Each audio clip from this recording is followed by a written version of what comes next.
สบายดี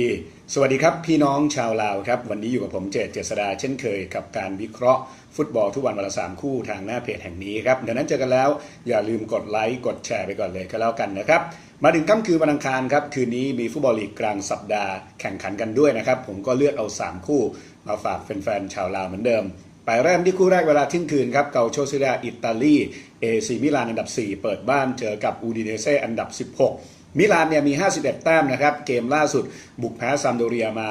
0-1ครับคืนวันนี้แนวรุกก็มีทั้งฮาคารชันฮานโกลูซูโซนะครับกองหน้าอย่างคริสตอฟเปียเทคก็พร้อมลงล่าตะข่ายฝั่งของอูดิเนเซ่เนี่ยมี28แต้มยังต้องลุ้นหนีตกชั้นนะครับเกมล่าสุดเปิดบ้านชนะเจนัวมา2-0ครับคือวันนี้คู่หน้าจะเป็นสเตฟานโนโอกาก้าและโรดิโกเดปอเหมือนเดิมนะครับเกมแรกที่เจอกันมิลานบุกชนะ1-0ครับคู่นี้แฮนดิแคปเปิดมาเอซิมิลานเหนือกว่า1ลูกนะครับมิลานเนี่ยแพ้มา2เกมติดนะครับแต่ว่าคืนวันนี้โอกาสมาแล้วครับหลังจากที่อินเตอร์มิลานเรียกว่าแพ้ให้กับลาซิโอนะครับทำให้คืนวันนี้ถ้าเอซิมิลานชนะจะขึ้นอันดับ3ทันทีนะครับซึ่งถือว่าเป็นอันดับที่เป็นรองแค่ยูเวนตุสกับนาโปลีครับดังนั้นดูแล้ว1ลูกเชียร์ไปที่เอซิมิลานครับผมว่า1ประตูมีแน่ลุ้นประตูที่2ในคืนนี้นะครับคู่ต่อมาเวลาตี 1:45 ครับพรีเมียร์ลีกอังกฤษวูฟแฮมป์ตันวันเดอเรอร์อันดับ7เปิดบ้านเจอแมนเชสเตอร์ยูไนเต็ดวูฟมีอยู่44แต้มเกมล่าสุดบุกแพ้เบอร์ลี่มา0-2ครับคืนวันนี้ตัวหลักนะครับตรงกลางอย่างลูเบนเนเวสเจ้ามูตินโญนะครับข้างหน้าดิโอโกโชต้าราอูคิมิเนสก็พร้อม ลงเล่นหมดเลยนะครับฝั่งแมนยูเนี่ยมี61แต้มเกมล่าสุดเปิดบ้านชนะวัตฟอร์ดมา2-1คืนวันนี้ตรงกลางนะครับปอป็อกบามาติชเอเลล่าแล้วก็ข้างหน้าทั้งมาต้ามาร์ซียาแล้วก็แรดฟอร์ดก็ยังอยู่กันครบเลยครับคู่นี้เจอกันมาแล้ว2นัดฤดูกาลนี้นะครับในเกมลีกเสมอ 1-1 ที่โอลด์แทราฟฟอร์ดแล้วก็อีก1เกม FA คัพวูฟเป็นฝ่ายเคลียร์แมนยูตกรอบชนะไป2-1นะครับคู่นี้แฮนดิแคปเปิดมาให้แมนยูบุกมาเหนือกว่าเสมอควบครึ่งดูแล้วเนี่ยผมมองว่า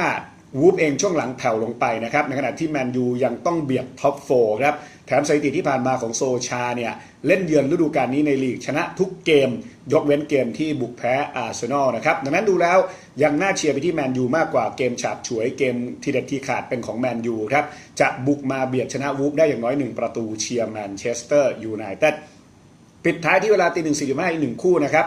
วัตฟอร์ดอันดับ10เปิดบ้านเจอฟูลแลมรองบวยครับวัตฟอร์ดมี43แต้มเกมล่าสุดบุกแพ้แมนยูมา1-2ครับคืนวันนี้ตัวหลักๆนะครับวิลฮิลโรเบโตเปเรราเคราดเดลเฟลและทรอยดีนี่ก็ยังพร้อมลงล่าตาข่ายฝั่งฟูลแลมรองบวยเนี่ยมี17แต้มใกล้ตกชั้นทุกทีแล้วนะครับเกมล่าสุดแพ้คาบ้านให้แมนซิตี้มา0-2ครับตัวหลักๆอย่างทอมแคดดี้ไรอันแซซิยองไรอันบาเบลก็น่าจะลงเล่นเหมือนเดิมนะครับเกมแรกเสมอกัน 1-1 ที่บ้านฟูลแลมครับแฮนดิแคปเปิดมาวัตฟอร์ดเหนือกว่าครึ่งควบลูกฟูลแลมเนี่ยอย่าว่าแต่ชนะเลยครับเกมนี้